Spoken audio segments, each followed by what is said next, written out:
기쁜 안식일입니다. 네. 하나님께서 저희들에게 안식일 시간을 허락해 주시고 영원한 언약의 표징으로 저희들에게 주신 이 안식일에 오늘 저희가 함께 살펴보고자 하는 말씀은 모세의 노래, 어린 양의 노래에 대해서 저희가 생각을 좀 해보겠습니다. 계시록 15장에 있는 말씀 함께 보시겠습니다. 자, 우리 계시록 15장의 내용이 대단히 중요한데 사실 이 계시록을 깨닫기 위해서는 요나의 표적이 핵심적인 그 역할을 하고 있습니다. 계시록에 하늘의 이적이 보인다. 자, 우리 계시록에 하늘에 징조가 보인다 라고 하는 이 표현이 계시록에 3번 나타나고 있는데 요게 어디에 있죠? 계시록 12장 1절에, 두 번째는 계시록 12장 3절에, 자, 그리고 세 번째는 이제 계시록 15장 1절에 나타나고 있는데 하늘에 징조가 보인다 라고 하는 이 표현이 3번 나타나고 있거든요. 자, 근데 주님께서 하늘에서부터 내가 너희들에게 허락하는 징조는 요나의 징조밖에 없다 라고 하는 말씀을 마태복음 16장 1절부터 4절에서 말씀을 하시고 있고, 이것이 바로 인자의 징조이다. 예, 인자의 징조. 그래서 이것이 마태복음 24장 30절에 나타나고 있는 그때의 인자의 징조가 하늘에서 보이겠고라고 기록을 하고 있습니다. 그래서 이 계시록에 하늘의 징조라고 하는 표현이 3번 나타나고 있는데 요거는 철장 남자를 낳게 되는 그 여자의 이야기이고, 여기에는 붉은 용에 대한 이야기가 나오죠. 자, 그리고 여기에는 7재앙에 대한 이야기가 나오는데 이 3가지가 다 무엇을 중심으로 기록되고 있는가 하면 여기에서 말씀하시는 인자의 징조 또는 요나의 징조로 말미암아 이루어지게 되는 이 선악간의 대쟁투를 다루고 있다라고 이해를 하시면 되겠습니다. 여기에 보면 하나님의 진노가 7재앙으로 맞춰지겠다라고 하는 말씀이 여기 있는데 요게 무엇과 연관되어 있죠? 다니엘서 8장 19절에 보니까 2300조석 예언이 하존에 해당되는 그 예언은 이 7재앙까지 연결되어져 있다라는 것을 말씀하시고 있는데, 다니엘서랑 계시록은 반드시 같이 연구를 해야 돼요. 그렇죠? 그래서 이 다니엘서에 나타나 있는 이 2300조석 예언이 2번 반복되어서 성취되는 이유는 계시록 13장 3절에 가니까 그 머리 하나가 상하여서 죽게 된 것 같았는데 그 죽게 되었던 상처가 낫게 되었을 때 성도들을 42달 동안에 짓밟는다라고 하는 표현을 통해서 다니엘서 8장에서 말씀하시는 성도들이 짓밟히는 것이 언제까지입니까? 라고 하는 그 말씀을 우리가 생각해 볼 때 성도들이 과거 중세 암흑기 동안에 짓밟혀 왔지만 그 짓밟히는 것이 지금은 사라진 것처럼 보이고 있죠. 하지만 이 마지막 때 다시 한번 이 짐승이 부활한다, 무저갱에서 올라온다 라고 표현하면서 성도들을 42달 동안 짓밟는데 계시록 15장 1절에서 말하는 대로 7재앙으로 말미암아 하나님의 진노가 맞춰지는데 2300조석 예언도 역시 하나님의 진노가 맞춰지게 되는 것에 대한 예언이다 라고 말씀하시고 있기 때문에 결국은 2300달로 두 번째 짓밟힘이 이루어지게 된다라는 것을 저희가 이해할 수가 있습니다. 자, 우리 계시록 15장 1절부터 저희가 보고 있는데 2절에 보게 되면 여기 불이 섞인 유리바다가 나와요. 불이 섞인 유리바다. 자, 그래서 이 불이 섞인 불이 섞인 유리, 또 바다. 자, 근데 요 불이 섞인 유리 바다를 계시록 4장에서는 거기에 뭐라고 말하냐면 수정이라고 하는 단어가 들어있어요. 그래서 계시록 4장에 가시면 그 보좌 앞에 무엇이 있죠? 수정과 같이 맑은 유리바다. 예, 그게 어디에 나오죠? 계시록 4장 6절에. 예. 4장 6절에 보시면 보좌 앞에 수정과 같은 유리바다가 있고, 여기에는 이제 수정이라고 하는 단어가 첨가되어져 있어요.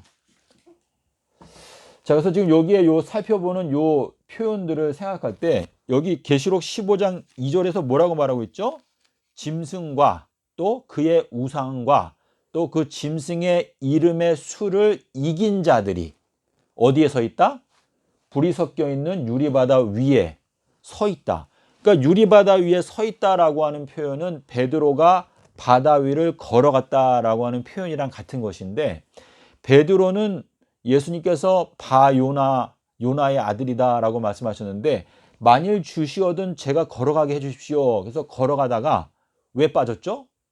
의심함으로, 예, 바람으로 말미암아 무서워 빠져가는지라 이렇게 기록을 하고 있는데,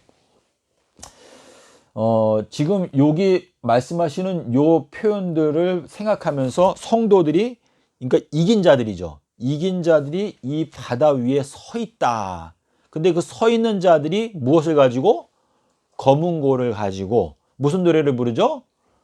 어린 양의 노래와 모세의 노래를 부른다라고 말씀을 하시고 있는데, 자, 요 내용을 제가 잠깐 짚고 넘어가게 되면 여기 이 불이라고 하는 요 표현은 우리가 어떻게 이해할 수 있을까요? 불이라고 하는 것은 마태복음 3장 11절에 뭐라고 말씀하셨죠? 침례 요한이 내 뒤에서 오시는 분은 나보다 강하신데 그분께서 너희들에게 무엇으로? 불과 그리고 성령으로 너희들에게 침례를 주실 것이다 라고 말씀하셨어요. 자, 그래서 여기에 이제 불에 대한 말씀이 나오는데, 이 불로 우리에게 침례를 주시는 분은 침례 요한보다 더 강하시다라고 하는 표현 속에서 강함이라고 하는 것은 계시록까지 관통하고 있는 내용이 뭐예요? 하나님의 지혜. 그렇죠? 그래서 하나님의 어리석은 것이 사람보다 지혜 있고 하나님의 약한 것이 사람보다 강하다. 그렇게 말씀하시고 있는데, 지금 여기에 이 불이라고 하는 이 표현을 예수님께서 누가복음 12장 49절에서 뭐라고 말씀하셨냐면, 내가 땅에 무엇을 던지러 왔다? 불을 던지러 왔다라고 말씀하셨어요. 근데 이 불을 던지러 왔다라고 하는 이 말씀을 하시고 바로 뒤이어서 뭐라고 말씀하셨냐면, 너희 외식하는 자들아, 너희들은 날씨는 분별할 수 있는데 왜 요나의 표적은 분별치 못하느냐라고 말씀을 여기에서 하셨거든요. 그래서 이 말씀을 보게 되면 주님께서 이 마지막 때 불을 던지러 오시는 그 불의 실체가 무엇인가 하면 요나의 표적이라는 것을 저희가 알 수가 있는데, 예레미야에게 하신 말씀을 보게 되면 내가 너의 입에 둔 나의 말을 가지고 불이 되게 하고, 그리고 이 백성들을 나무로 삼아서 내가 이들을 불살라 버리겠다라고 하는 말씀을 하셨습니다. 그래서 이 불이라고 하는 것은 여호와 하나님은 소멸하시는 불이시다. 그리고 이 모세가 모세의 노래를 부르는 내용을 보게 되면 나 여호와 나 홀로 너희들을 인도하였다. 나 외에 다른 신들이 존재하지 않았다라고 하는 그 말씀을 통해서 예수 그리스도 그분 자신, 예수님의 성호가 예수 또는 여호수아 이렇게 되어 있는데, 예수님 그분이 우리들을 유일하게 생명으로 인도하시는 분이시다라는 것을 말씀하시고 있는데, 예, 그래서 그리고 유리는 어떻게 이해할 수가 있죠, 집사님? 유리와 수정, 이 두 가지는 뭘 나타내요? 유리하고 수정은 요거는 욥기서에 딱 한 번 나오죠. 욥기서에 유리라고 하는 말씀이 딱 한 번 나오는데, 거기에 보게 되면 유리가 무엇과 연관되어져 있죠? 하나님의 지혜. 예, 그래서 욥기서가 28장에 16절부터 17절에 보게 되면 이 지혜라고 하는 것을 여러 가지로 비유해서 말씀하실 때 유리와도 비교할 수 없고 수정과도 비교할 수 없을 만큼 지혜는 그만큼 가치가 있다라고 말할 때 요 유리와 수정 요 두 가지 다 뭐냐면 욥기서 28장 17절부터 보시게 되면 요것은 지혜를 나타내는 것이죠. 지혜. 자, 그리고 여기 바다라고 말했는데 갈릴리 호수 또는 갈릴리 바다라고 하는 표현이 두 가지가 나오거든요. 사복음서에 보면. 자, 근데 갈릴리라고 하는 건 뭐예요? 둥글다라고 하는 뜻이고 또 성경에서 보면 윗못. 그러니까 갈릴리 호수는 윗못이고 사해바다는 아랫못인데 윗못 또는 윗방. 윗방은 어디에 나오죠? 다락방. 마가의 다락방. 다니엘이 기도했던 곳도 윗방. 그러니까 윗방은 이 승천하는 방을 의미하는 것인데 이 바다라고 하는 것은 결국은 하나님의 이 윗못에 해당되는 지혜의 바다. 그러니까 둥글다라고 하는 표현으로 통해서 자, 이 돼지 2,000마리가 빠져 죽었던 바다도 어디였죠? 갈릴리 바다였어요. 그러니까 지금 여기 불이 섞여 있는 유리바다 또는 불이 섞여 있는 수정과 같이 맑은 이 유리바다라고 하는 이것은 결국은 하나님의 지혜의 말씀이라고 하는 의미가 여기에 함축되어져 있는데 그 짐승과 또 짐승의 우상과 또 짐승의 이름의 숫자를 이긴 자들이 이 바다 위에 서서 부르게 되는 노래가 모세의 노래와 어린 양의 노래다라고 말을 하면서 그들이 검은 거를 가지고 노래를 부르는데 뭐라고 말하죠? 주님의 길이 의롭고 참되십니다라고 고백을 하는 이야기가 나옵니다. 자, 그래서 우리가 모세의 노래를 구약 성경에서 찾아보게 되면 어디 나오죠? 모세의 노래가 출애굽기 15장에 모세의 노래가 하나 나오고 그리고 신명기 32장에도 모세의 노래가 나와요.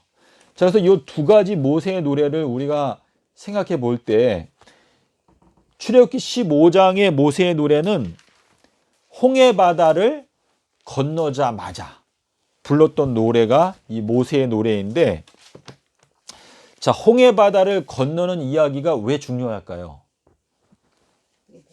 네, 홍해 바다. 자, 홍해 바다를 건넌 이야기가 고린도전서 10장 1절 2절에 보면 뭐라고 나오죠? 우리 조상들이 전부 다 어디에서 침례를 받았다? 구름과 바다에서 침례를 받았다라고 이렇게 기록을 하고 있는데 이 홍해 바다를 건넌 것과 요단강을 건넌 것은 같은 의미가 있죠. 저희가 그거 알고 있죠? 왜냐하면 요단강 건너자마자 뭐라고 말했어요? 홍해 바다에서 건너간 것처럼 요단강을 건넜다라고 기록하고 있는데 그 말씀 기억나시나요? 여호수아서에 보면 나오는데 여호수아서 4장에 있는 말씀 잠깐 읽어 드릴게요. 4장 19절 23절에 보면 이렇게 되어 있어요. 하나님 여호와께서 요단 물을 너희 앞에 마르게 하사 너희로 건너가게 하신 것이 너희 하나님 여호와께서 우리 앞에 홍해를 말리고 우리로 건너가게 하심과 같았나니 라고 기록하고 있는데 자, 요단강을 건넜던 날짜가 언제였죠? 아비벌 10일이었죠. 그렇죠? 아비벌 10일. 아비벌 10일 날 요단강을 건너갔는데 요날은 원래 무엇을 하는 날이에요? 요날은. 그렇죠. 양, 그러니까 대속물인데 대속물을 나에게 영접하는 날인데 자, 요 대속물이라고 하는 요 단어가 방주에 사용되어져 있잖아요. 그렇죠? 노아가 방주에 들어간 날짜가 언제였어요? 2월 10일 날 노아가 방주에 들어갔죠. 그리고 양을 선택하는 날은 하나님께서 원래는 처음에 아비벌 10일 날 너희가 양을 선택하라 이렇게 말씀하셨고 그리고 7월 10일은 뭐예요? 7월 10일은 대속물 절기. 그렇죠? 대속죄일에서 대속물 절기 이렇게 되는 것인데 지금 여기 세 가지 요것이 다 무엇과 연관이 있냐면은 방주와 연관이 있어요. 방주. 그러니까 방주는 세 가지가 있다고 말씀드렸는데 뭐라고 말씀드렸죠? 노아 방주, 그리고 갈대 상자, 그리고 법궤 뚜껑. 이것이 다 방주인데 이것이 다 뭐냐면은 요 10이라고 하는 숫자랑 연관이 있거든요. 그래서 제가 무슨 얘기하다가 이렇게 됐나? 예, 대속물을 선택하는 것, 이것이 지금 중요한 것인데, 지금 모세의 노래를 부르는 요 장면을 보게 되면 요단강 또는 홍해를 건너간 다음에 모세의 노래를 부르거든요. 근데 주님께서 모세에 관해서 말씀하신 이야기를 보게 되면 너희들은 모세의 글조차도 믿지 않고 있는데 어떻게 나를 믿을 수 있겠느냐라고 말씀을 하셨어요.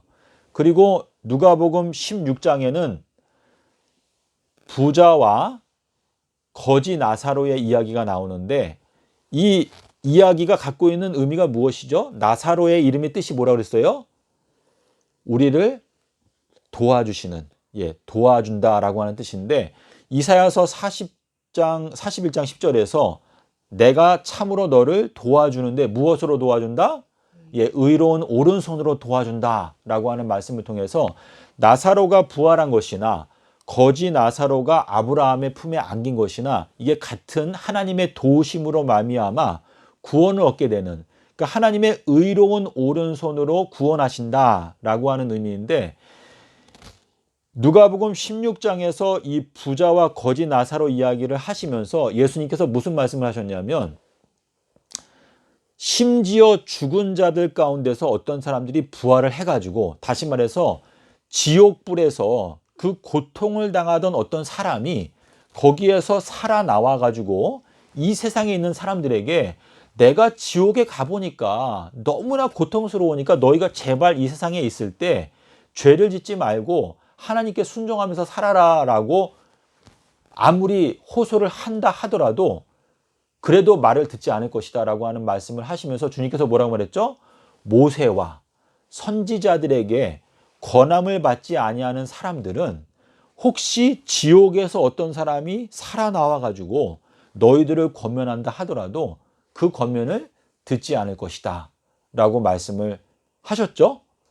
그래서 우리가 그 말씀을 생각하게 되면 모세의 노래를 부른다라고 하는 것은 이긴 자들이 부르는 것인데 우리가 14만 4천인에 들어가기 위해서, 이기는 자가 되기 위해서는 반드시 모세의 글에 대해서 우리가 연구를 해야 되는데 시편에서 주님께서 기록하기를 이렇게 말했어요. 하나님께서 모세에게 그분의 길을 알려주셨다라고 기록하고 있죠. 근데 모세의 특징은 뭐였어요? 모세의 특징은 어떤 다른 사람들보다 그의 온유함이 컸다. 근데 그 온유함이라고 하는 단어를 보게 되면 거기에 배단이라고 할 때 아니라고 하는 단어가 거기 들어있거든요. 그래서 이 아니라고 하는 것은 온유함을 의미하는데 이제 우리가 한국말로 이제 말을 하다 보니까 심령에 가난한 자, 심령이 가난한 자가 아니. 그래서 배단이가 뭐죠? 마음이 가난한 자, 이렇게 되어져 있는데 주님께서 모세에게 그 길을 다 알려주셨어요. 모세가 말한 대로 우리가 광야로 3일 길을 가겠다 이렇게 말씀을 하셨고, 그래서 모세의 노래는 여기 출애굽기 15장과 신명기 32장 요거는 홍해 바다를 건너자마자 불렀던 노래이고, 요거는 뭐예요? 모세가 이제 여호수아에게 그 자기의 직분을 넘기기 직전에 불렀던 노래인데 모세는 우리들을 누구한테로 인도해요? 예수님께로 인도하죠. 그래서 몽학 선생이라고 표현하고 있는데 몽학 선생은 우리를 어떻게 인도하죠? 주님께로 인도하는 것인데 주님의 오시는 날은 지금 서기 3030년으로 말씀하시고 있거든요. 그러니까 율법은 언제까지 없어지지 아니한다?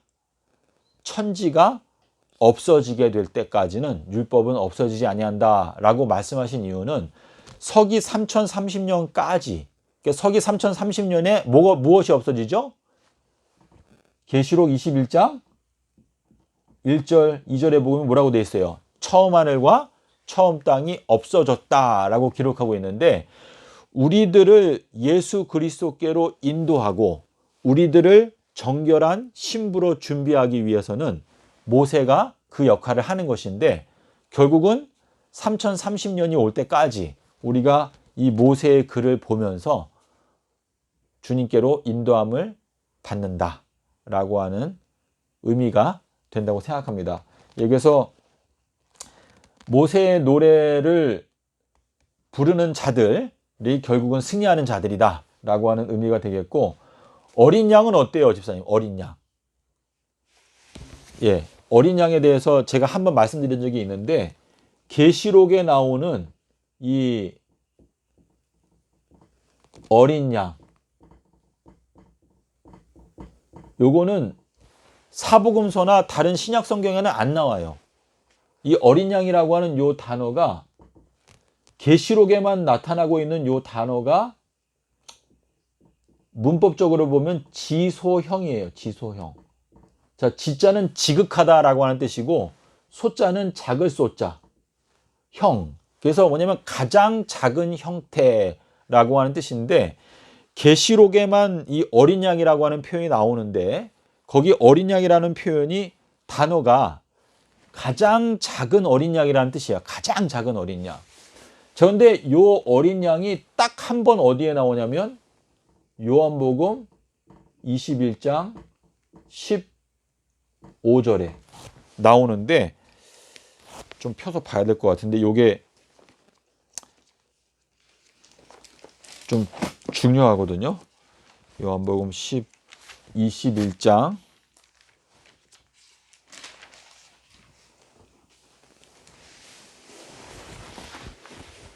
15절에 조반 먹은 후에 예수께서 시몬 베드로에게 이르시되 요나의 아들 시몬아 내가 이 사람들보다 나를 더 사랑하느냐 하시니 가로되 주여 그러하외다. 내가 주를 사랑하는 줄 주께서 아시나이다. 주께서 가라사대 내 어린 양을 먹이라 하시고. 자, 지금 여기 보면은 양이 몇 번 나오죠, 집사님? 양이요?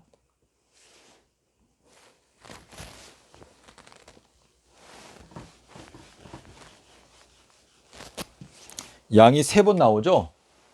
예. 그래서 여기 3번 나오는데 첫 번째 나오는 어린 양이 계시록에 나오는 어린 양이에요. 요한복음 21장 15절에 나오는 여기 어린 양.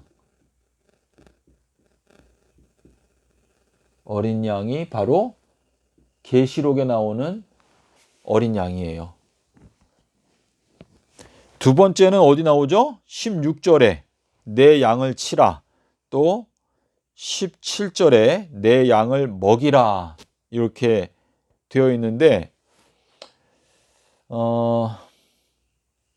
요게 지소형이거든요. 지소형.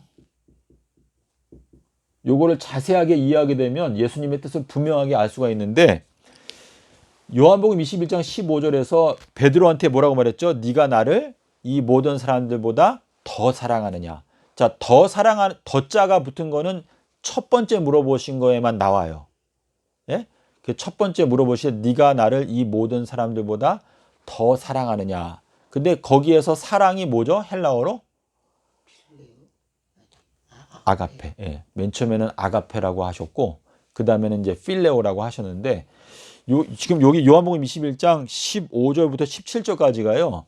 여기에 굉장히 많은 메시지가 들어있어요. 자세하게 읽게 되면.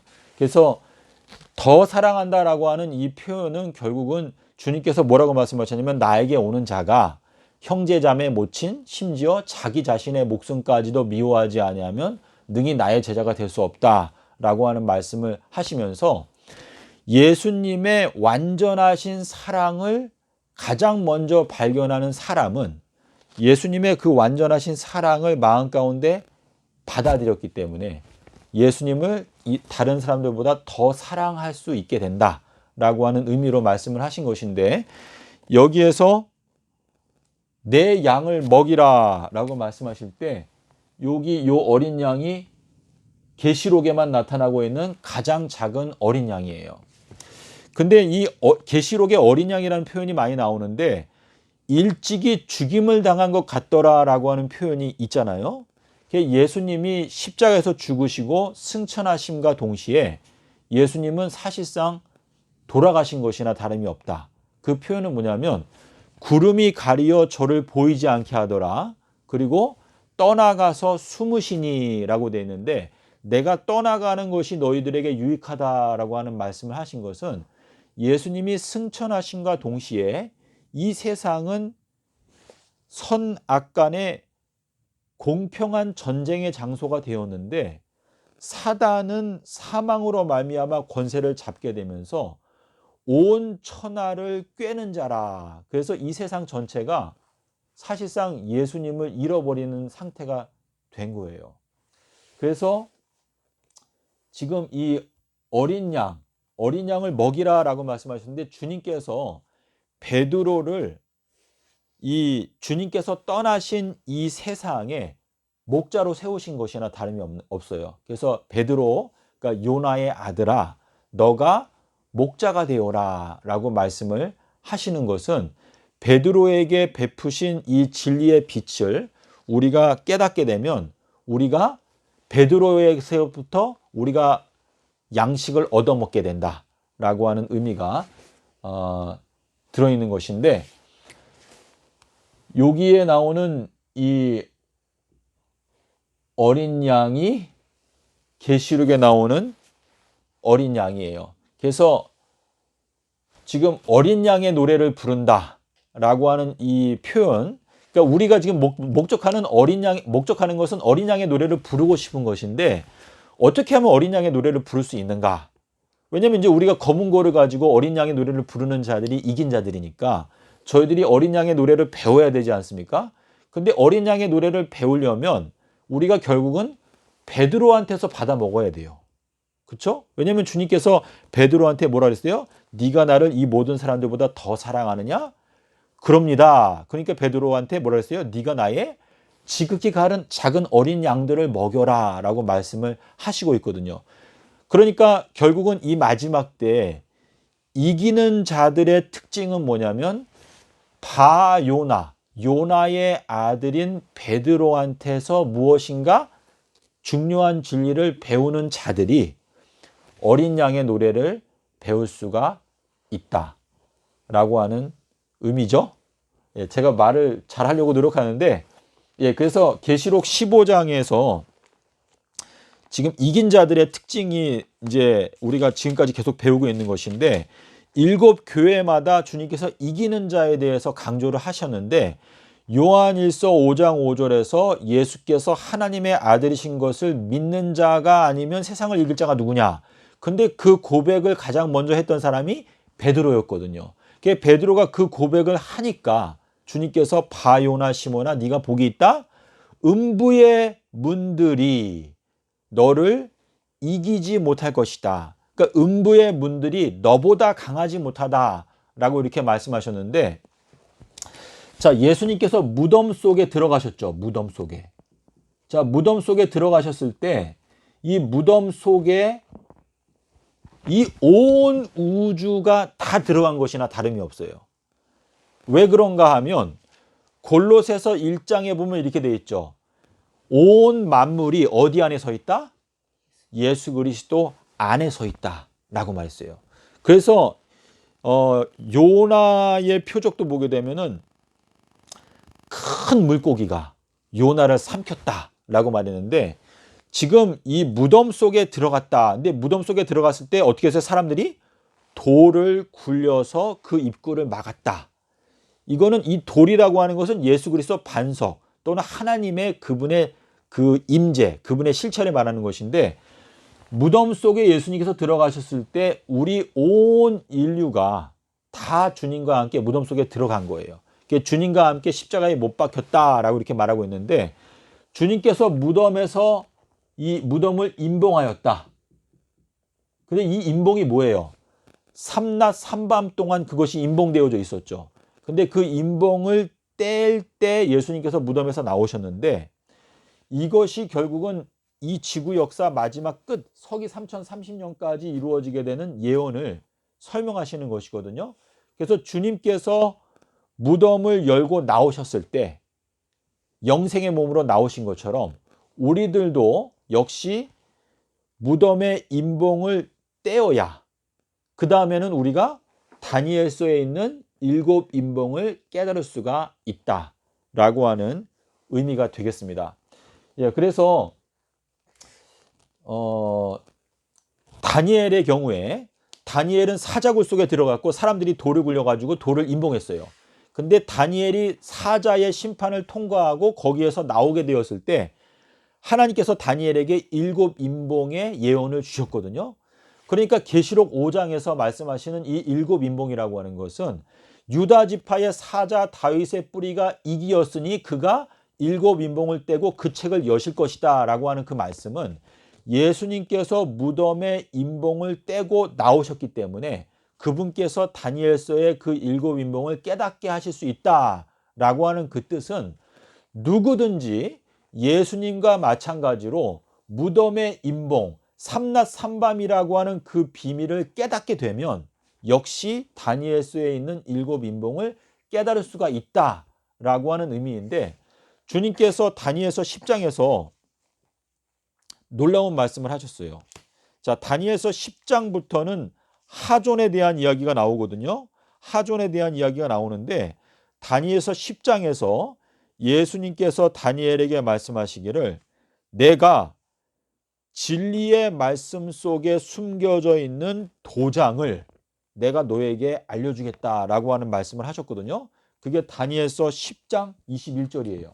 다니엘서 10장 21절에 보면 요 내용을 원어를 보게 되면 더 확실하게 알 수 있는데 다니엘서 10장 21절에서 예수님께서 다니엘에게 내가 너에게 진리의 말씀 속에 숨겨져 있는 도장을 너에게 보여주겠다라고 말씀을 하셨어요. 그래서 이 도장이라고 하는 것은 결국은 십자가를 통해서 우리에게 인쳐주시는 하나님의 인을 말하는 것인데 예수님께서 걸어가신 그 길을 우리가 발견하게 되면 다니엘서에 숨겨져 있는 7 임봉도 깨달을 수 있다. 그러니까 이것은 뭐냐면 다니엘이 어땠어요? 다니엘의 이름의 뜻이 뭐죠? 주님은 나의 재판장이시다. 그래서 다니엘이 유다 지파의 사자굴의 심판을 통과했을 때 7 임봉을 이게 받게 되었는데 그래서 주님께서 이 계시록과 다니엘을 통해서 우리에게 말씀하시는 것은 우리가 이기는 자가 될 수 있는 딱 한 가지 비결은 가장 크고 첫째 되는 계명이 나 외에 다른 신들을 너에게 있게 말지니라. 그래서 우리는 포도나무에 붙어 있어야 된다. 그래서 이 모세의 노래에 보게 되면 나 여호와 나 홀로 너희들을 인도하였다라고 하는 그 말씀을 통해서 지금 집사님은 우리가 지금 저희가 함께 대화 나누고 있지만 집사님도 가지고 저도 가지예요. 근데 우리가 포도나무에 붙어 있는 게 우선이거든요. 그래서 나 외에 다른 신들을 내게 있게 말지니라. 근데 너희들은 다 신들이요 지존자의 아들들이다 라고 말씀하시고 있는데 우리가 주님께 붙어 있어서 우리 각자가 주님의 몸된 교회의 지체의 역할을 한다면 좋지만 발람은 어땠어요? 하나님의 참 선지자였지만 그가 어땠죠? 이 재물의 눈이 어두워가지고 불의의 길, 굽어진 길을 갔거든요. 그래서 그런 경우에는 떨어져 나간다라는 것을 말씀을 하시고 있습니다. 그래서 가장 중요한 것이 예수님은 하나님의 아들이다. 그것을 우리가 깨닫는 것인데 예수님이 하나님의 아들이라는 뜻이 뭐라고 그랬죠? 하나님과 동등하다. 예, 그러니까 예수님 그분은 우리가 볼 때에는 그냥 보통 사람으로 걸어 다니시고 한 죄인으로 죽으셨지만 예수님은 하나님의 본체시고 신성의 충만하심이 육체 가운데 거하시는 분이었다라는 것을 말씀하시고 있는데 저희가 오늘 이제 그 맨 앞에 말씀드린 대로 모세의 노래와 어린 양의 노래에 대해서 말씀을 드렸는데 이 계시록 15장 1절부터 3절까지 4절까지에 있는 내용을 보게 되면 이게 사실상 요나의 표적으로 다 압축이 돼요. 그래서 침례 요한이 의로운 길로 왔지만 너희가 그를 영접하지 아니하였다. 근데 여기 15장에서 뭐라 그랬죠? 주의 길이 참되고 의롭습니다. 라고